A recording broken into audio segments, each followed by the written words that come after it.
Hello everyone, it's Shane Kanto, your Wasteland reviewer, and I'm here to review The Killgrin, and this is a new horror film from director Joanna Zanis, and this film focuses on the story of Miranda, played by Konstantina Mantalos, who is a woman dealing with a horrible personal tragedy, and in the wake of that, she's dealing with depression and misery, and finds out from her unconventional methods of trying to deal with her trauma.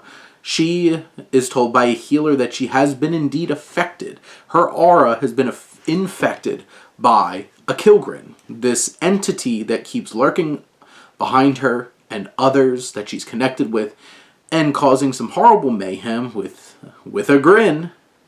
And this film, I feel like, obviously there's a lot of low-budget horror films. I feel like this film struggles a bit with some of those limitations shining through. I think Mantalos is fine in the leading role, but there are moments where she's really overacting, and instead of feeling terrified, you kind of feel like you kind of want to laugh a little bit. I do feel like this film, there's one particular climactic moment, this confrontation between Miranda and a significant character in her life, that feels so clunky and poorly choreographed and everything, because, like, you could tell none of them were really experienced with making any kind of, like, action and stuff like that, and it just kind of falls flat.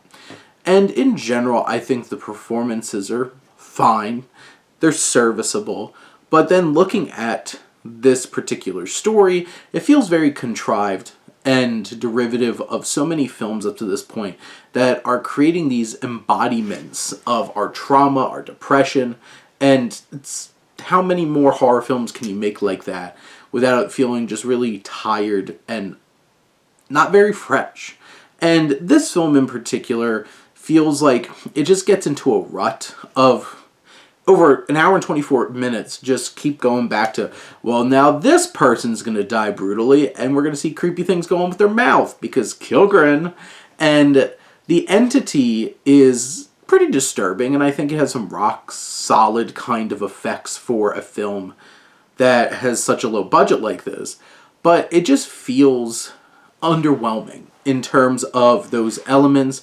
And it feels very surface level in terms of the messaging about trauma and loss that's lingering. It's pretty obvious in terms of, like, the metaphors it's going for. It does have some legitimately creepy image. I think one of the last shots of the film is pretty evocative. And I think that there are some rock-solid scares, especially with Adam Zekman's character Brian, who definitely seems like he wants to have a connection with Miranda, and he has issues because he doesn't have the best sight.